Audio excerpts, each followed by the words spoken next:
Hey guys, this is Sam with Thoroughbred Diesel. We're just going to be going over how to repair a broken DSP or CSP switch.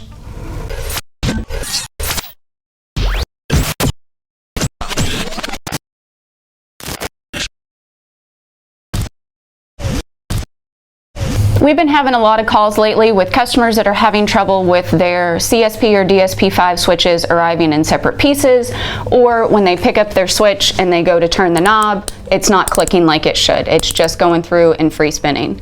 So we're going to go through and show you how to repair that on your own without having to call us and send it in for a replacement. So this is going to be an example of a working DSP5 switch. Once you receive it and you turn the knob, you should be able to hear it clicking your different positions. If you guys can hear that clicking, it means your switch is working correctly as far as this part is concerned. What we've had an issue with is customers receiving their switches and they're either in two separate pieces like this, or these are put together, but this is free spinning. Hear how it's not clicking at all? That means that we don't have the internal components together that's going to make the switch click. So we're going to go over how to repair that. What you're going to want to do is make sure you're working over a box like this, because once you separate these two pieces by just pushing this out so it comes apart, there's going to be two ball bearings,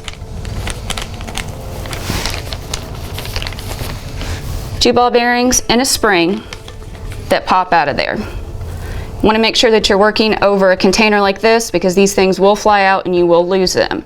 As long as you've got those three pieces, you can put everything back together.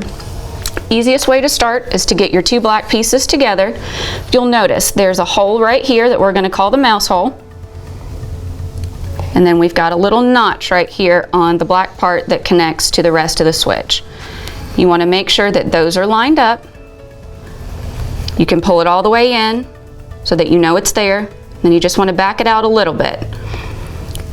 If you can see straight through here, it goes all the way through. If you put it together like this, you're going to lose your balls and your spring down in the container again. So you want to pull it in just a little bit to insert your first ball bearing. You're just going to drop it into that little mouse hole. And you can just adjust it a little bit just so that falls in there. But we don't want it to go all the way through. We're working over a container so that we don't end up losing those out the other end.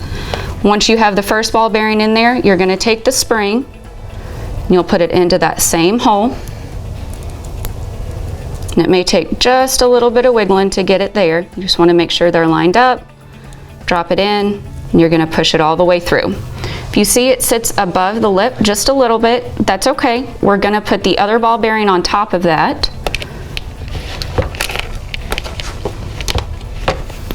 Going to drop the other ball bearing right on top of the spring. If you see how it still sits up, now you can either use your fingernail to push that down, or you can take a flathead screwdriver and do the same thing. So I'm just going to push the ball down. This is why we work over a container, so we don't lose it. Stick the ball bearing right on the top, push it down just a little, and we're going to pull the shaft of it forward. See if I can get it to work here.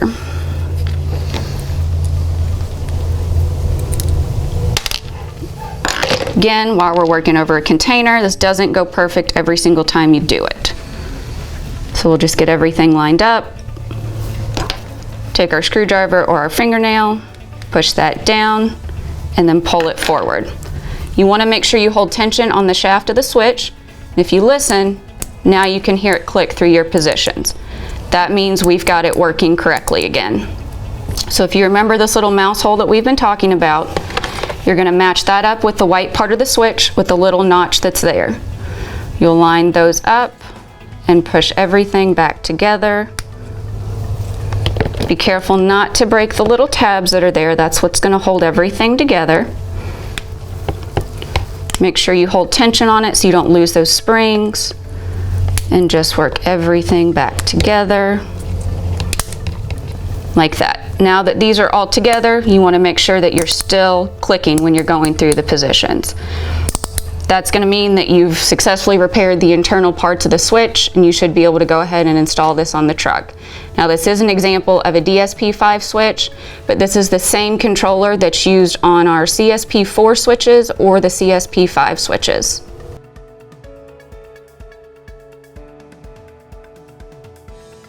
If you guys do receive one of these switches that isn't working properly, please don't feel like you're stuck with it.